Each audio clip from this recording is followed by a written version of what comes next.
அன்பு உறவுகள் அனைவருக்கும் வணக்கம்.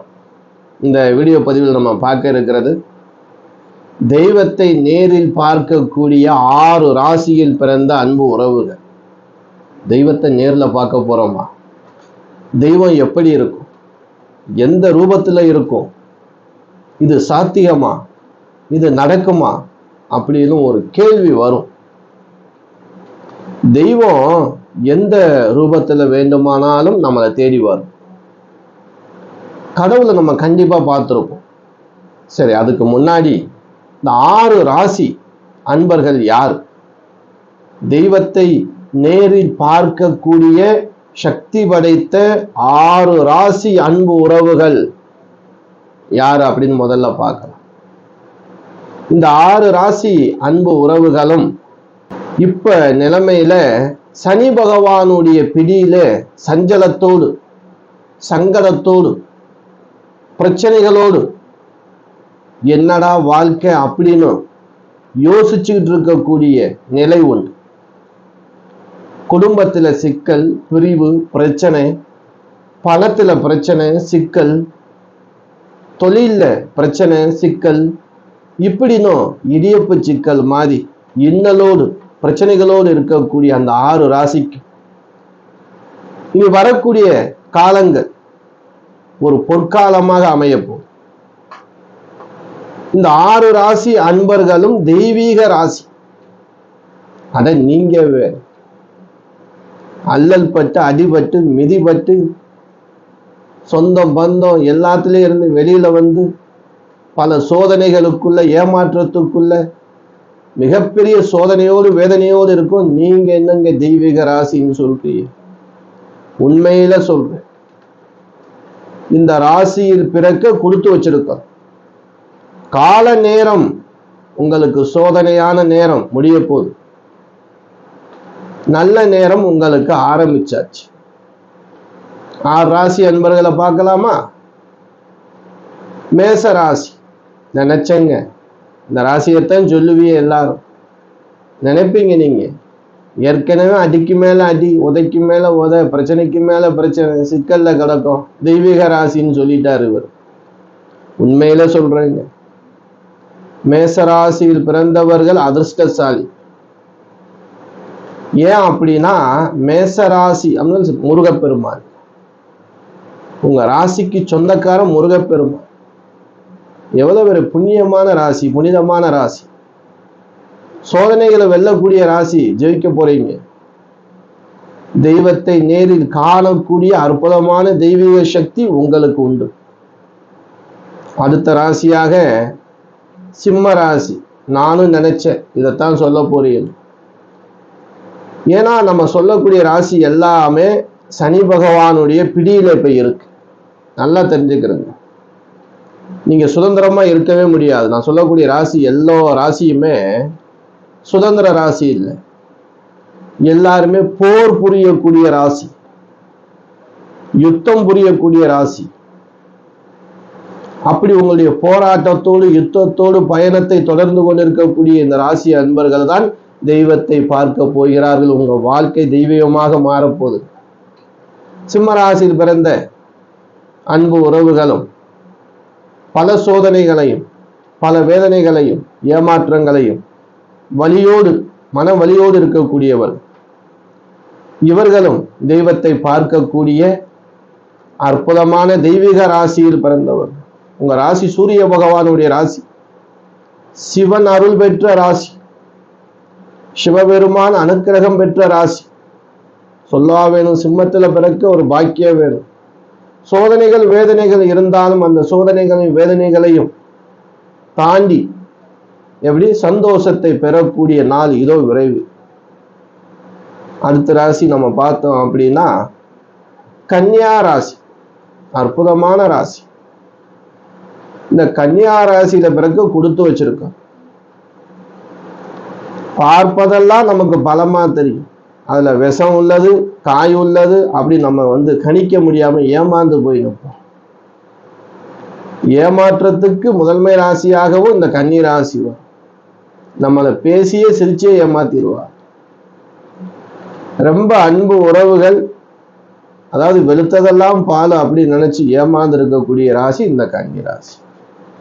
பாசம் வச்சுட்டாங்க அப்படின்னா உயிரே கொடுப்பாங்க. ஆனா ஏமாந்து போய்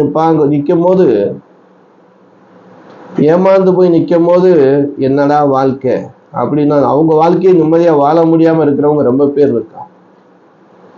இதுவும் தெய்வீக ராசி, பெருமாளின் அருள் பெற்ற ராசி, புத பகவானுடைய வீடு. சோதனைகள் இருக்கு, ஆனா வரக்கூடிய நாட்கள் உங்களுக்கு மிகப்பெரிய மகிழ்ச்சி தரக்கூடிய நாளாக இருக்கும். அடுத்து நம்ம பார்க்கக்கூடியது தனுசு ராசி. தனுசு ராசி குரு பகவானுடைய ராசி. இங்கும் சிவபெருமான் அருள் கிடைக்கும், முருகப்பெருமான் அருளும் கிடைக்கும், தட்சிணாமூர்த்தி அருளும் கிடைக்கும். தெய்வீக ராசி, மற்றவர்களை வாழ வைக்கக்கூடிய ராசி. என்ன இன்னல்கள், சிக்கல்கள், பிரச்சனைகள் போயிட்டு இருக்கு, நீங்களும் சனிப்பிடியில தான் இருக்கீங்க. இந்த தெய்வீகமான ராசி தெய்வத்தை பார்க்கக்கூடிய நேரம் காலம் வந்துருச்சு. உங்களுக்கு நல்ல காலம் ஆரம்பிக்க போ. அடுத்த ராசி கும்ப ராசி. கொடி கட்டி பறக்கணும், ஆனா எங்கேயும் பறக்க முடியலையே, தாழ்ந்துகிட்டே இருக்கமே, கீழே போய்கிட்டே இருக்கமே, வெற்றி இல்லையே, சோதனைகள் மேல் சோதனை இருக்கே. ஏன்னா காலத்தின் நேரம் அது. அந்த நேரத்தை தாண்டி வெல்லக்கூடிய காலம் இந்த விரைவு. நீங்கள் தெய்வத்தை நேரில் பார்க்கக்கூடிய அற்புதமான நாள் உங்களை தேடி வந்துட்டு இருக்கு. ஏன்னா இந்த ராசிக்கு சொந்தக்காரர் யாரு? சனி பகவான். ஈசனின் அருள் பெற்றது, காளி தேவியின் அருள் பெற்றது, பராசக்தியின் அருள் பெற்றது. இந்த ராசியில பிறந்தவர்கள் அதிர்ஷ்டசாலி. நல்லது நடக்க போது, கவலைப்படாதீங்க. அடுத்த ராசி மீன ராசி. இந்த மீனராசியில பிறந்த அன்பு உறவுகளுக்கும் சிக்கல், பிரச்சனை, மன கஷ்டம் எல்லாமே இருக்கு. நான் சொன்ன அந்த 6 ராசியுமே நம்ம யார்கிட்ட கேட்டாலும் இந்த ராசின்னு சொன்னாலே பிரச்சனை சொன்னா கண்ணீர் விட்டு அழுதுருவா. ஏன்னா அந்த அளவுக்கு பிரச்சனை கவலையோடு இருக்கக்கூடிய அன்பர்கள்.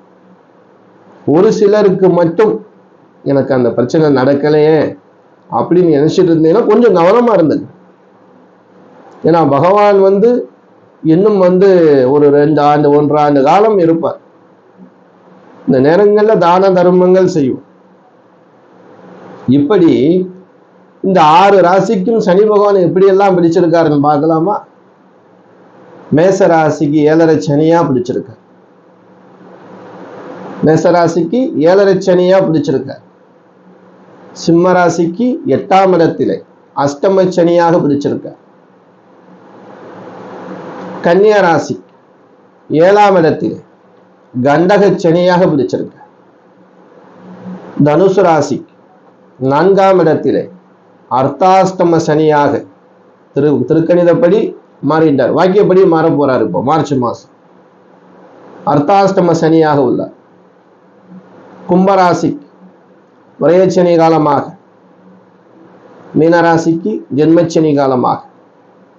சனி பகவான் ஒரே நேரத்தில் 6 ராசிகளை பிடித்து 3 பார்வையால் 3 ராசிகளையும் அல்லல் படுத்துவார். இந்த பார்வை ஸ்தானம் யார் மேல விழுது பார்த்தீங்களா? இப்போ மீன ராசிக்கு நம்ம திருக்கணிதப்படி வந்தார், வாக்கியப்படி வரப்போறார். இந்த 2026 சனிக்கு 3 பார்வை, 3, 7, 10. இந்த 3வது பார்வை மீன ராசியிலிருந்து எந்த ராசியை பார்ப்பாரு தெரியுமா? மீனம், மேஷம், ரிஷபம். 3வது பார்வை. ஏன்னா சனி பார்க்க யோகம் கிடையாது, சனி பார்க்க தடை இருக்கும். அதை ஜெயிக்கக்கூடிய வல்லமை கண்டிப்பா நான் சொன்ன ராசி எல்லோருக்கும் உண்டு. நான் சொல்லக்கூடிய வழிபாடுகளும் மற்ற ராசிக்கும் பொருந்தும். அப்ப 7வது பார்வையா பார்த்தீங்க அப்படின்னா கன்னியா ராசியை பார்ப்பார். ஏற்கனவே கன்னி 7ஆம் இடத்துலதான் கண்டகச்சனியில இருக்கு, அது பார்வை வேற. 10வது பார்வையாக தனுஷ பார்ப்பார். அர்த்தாஷ்டம சனி வேற, பார்வை வேற. ஒரு பக்கம் பிரச்சனை இல்லை, 4 பக்கமும் பிரச்சனை தான். சரி, தெய்வீக ராசின்னு சொன்னீங்களே, தெய்வத்தை பார்க்க போறோம்னு சொன்னீங்களே, எப்படி பார்க்க போறோம், எந்த ரூபத்துல பார்க்க போறோம் அப்படின்னா, இப்ப நீங்க கஷ்டத்துல இருக்கீங்க, தெய்வத்தை யாராவது நேரில் பார்த்துருக்காங்களா அப்படின்னா அது ஒரு கேள்விக்குறிதான். தெய்வம் எந்த ரூபத்துல நமக்கு வரும்? நீங்க ஒரு பிரச்சனையில இருக்கிய, ஒரு கஷ்டத்துல இருக்கிய, ஒரு ஆபத்துல சிக்க போறிய, அந்த நேரம் உங்களுக்கு உதவி செய்ய வர்றாங்க இல்லையா, அவங்க தாங்க தெய்வம். இப்போ உங்களுக்கு உடல் ரீதியான ஒரு பிரச்சனை, நேரம் இங்க போவோம், மருத்துவரை தேடி போவோம். மருத்துவர் உங்களுக்கு தெய்வமாக இருப்பார். அங்கே தெய்வத்தை காணக்கூடிய அற்புத நிகழ்வு உங்களுக்கு நடக்கும். அதுக்காக மருத்துவமனைக்கு போக சொல்றீங்களா? கண்டிப்பா இந்த ராசியில உள்ளவங்களுக்கு நீங்க பாத்தீங்கன்னா மருத்துவ செலவு இருக்குங்க. இந்த ராசி நான் சொன்ன 6 ராசியில கண்டிப்பாக இப்போ ஒரு ஆண்டு காலத்திலேயே நீங்க கண்டிப்பா ஒரு மருத்துவ செலவு இருந்திருக்கும். இதுலயும் நல்ல விஷயமும் நடந்திருக்கும். இன்னமும் தீராத பிரச்சனைகளும் இருக்கும். அதுவும் தீரக்கூடிய காலம்தான் இது. பண முடக்கம், பண பிரச்சனை, கடல்ல மூழ்கி இருக்கு. ஏதேனும் ரூபத்துல உங்களுக்கு ஏதேனும் ரூபத்துல உங்களுக்கு ஒரு பேங்க் மூலமா லோன் கிடைக்கலாம். இல்ல உங்களுக்கு விற்க முடியாத ஒரு இடம் ரொம்ப நாளா முயற்சி பண்ணிட்டு இருக்கிய, அதிகமான விலைக்கு வாங்கக்கூடிய ஒருத்தர் அதை பணமா கொடுத்து வாங்கக்கூடிய அமைப்பு இருக்கு. அவர் அந்த கடவுள் ரூபத்துலதான் வர்றார். இத்தனை நாள் ஆகலையே, எனக்கு இன்னைக்குன்னு பார்த்தா நம்ம ஒரு 1 லட்சத்துக்கு பேசியிருந்தோம், ஆனா 1.5 லட்சம் கொடுத்து வாங்குறாரு. அங்க கடவுள் அந்த ரூபத்துல உங்க கஷ்டங்களை தீர்ப்பார். இப்படிதாங்க கடவுளை நீங்க காண முடியும். இந்த 6 ராசி அன்பர்களும் சரி, ஒரு பிரச்சனை, நீங்க ஒரு ரோட்டோரமா போயிட்டு இருக்கீங்க, ஒரு சம்பவம் நடக்க போது, ஒரு பிரச்சனை, உங்களுக்கு ஒரு வாகனம் உங்களை நோக்கி வந்துகிட்டு இருக்கு, உங்க மேல மோத போறது, அந்த நேரத்துல உங்களை ஒருத்தர் காப்பாற்றுவார். அந்த நேரத்துல உங்களுக்கு ஒருத்தர் உதவி செய்வார். அங்கு அவர்தான் கடவுள். திடீர்னு மயக்கம் போட்டு ரோட்ல விழுந்துரும், நம்மளை அப்படி தூக்கி போய் வச்சு தண்ணியெல்லாம் தெளிச்சு நம்மளை மறுபடியும் அங்கிருந்து சுயநலவுக்கு கொண்டு வராங்க. அங்க இருக்கக்கூடிய எல்லோரும் நமக்கு கடவுள். அப்ப கடவுள் நேரதான் நம்மளுக்கு காட்சி தரணும்னு இல்லைங்க. கடவுள் எந்த ரூபத்திலையும் எப்படி வேண்டுமானாலும் நமக்கு காட்சி கொடுப்பார். ஆனா வரக்கூடிய இந்த ஓராண்டு காலத்துல 2026 இந்த 6 ராசி அன்பர்களும் கடவுளை நேரில் பார்க்கக்கூடிய அதிசயம் நடக்கும். புரிஞ்சிருக்கும்னு நினைக்கிறேன். ரொம்ப விஷயத்துல நீங்க கொஞ்சம் ஜாக்கிரதையா தாங்க இருக்கணும், தெளிவா இருக்கணும். உதவிக்காக உங்க நண்பனாக வருவார் கடவுள். நான் இருக்கேன், கவலைப்படாத, ஒரு தொழில் செய்யலாம், வா என்னோட சேர்ந்து. அவரும் கடவுள் தான். உங்களை கைகோர்த்து தூக்கக்கூடிய ஒவ்வொரு மனித ரூபத்தில் இருக்கக்கூடியவர்களும் கடவுள் தான். கடவுள் இப்படித்தாங்க நமக்கு காட்சி கொடுப்பார். அதுக்காக நீங்க தமிழ்ல பார்த்திருக்கலாம், தெய்வத்தை பார்க்க போறோமா அப்படி. தெய்வத்தை நீங்க எப்படி பார்க்கணும்? உங்களுக்குள்ளதான் உங்க கடவுள் இருக்கார். உங்களுக்கு ஒரு பிரச்சனை, உங்களுக்கு ஒரு கஷ்டம், உங்களுக்கு சோதனை, ஆறுதல் சொல்ல வர்றாங்க இல்லையா, உதவ முடியாதாலும் ஆறுதல் சொல்றாங்க இல்லையா, அவங்க தாங்க கடவுள். அந்த நேரத்துல உங்க கஷ்டத்தை குறைக்கிறாங்க பாருங்க, அவங்க தாங்க கடவுள். அப்படிப்பட்ட தெய்வத்தை, நல்ல மனம் படைத்த தெய்வத்தை, குணம் படைத்த தெய்வத்தை சந்திக்கக்கூடிய, பார்க்கக்கூடிய, ஆறுதல் தரக்கூடிய, லைஃப் பார்ட்னராக வரக்கூடிய நல்ல உள்ளம் படைத்தவர்கள் கடவுள் ரூபத்தில், தெய்வ ரூபத்தில் உங்களுக்கு வரக்கூடிய அமைப்பு இந்த 2026 இருக்கு. வரக்கூடிய நிகழ்வெல்லாம் நல்ல நிகழ்வா நடக்க போகுது. இந்த 6 ராசி அன்பர்களும் ஒரு விஷயம் மட்டும் பண்ணுங்க, பிரச்சனைகள் இல்லாம இருக்கணும், கஷ்டங்கள் இல்லாம இருக்கணும். கோளறு பதிகம் படிங்க. அடிக்கடி நான் வீடியோல சொல்றது என்ன அப்படின்னா, கோளறு பதிகம். இதை நீங்க கேட்டாலும் சரி, படித்தாலும் சரி, பலன் உண்டு. பிரச்சனை எனக்கு இல்லை அப்படின்னு நீங்க சொல்லுவீங்க. எனக்கு நல்லா போயிட்டு இருக்கு, சிறப்பா இருக்கு, எந்த குறையும் இல்லை, செய்யற தொழில் கரெக்டா இருக்கு அப்படின்னு சொல்லக்கூடிய அமைப்பு உங்களுக்கு உண்டு.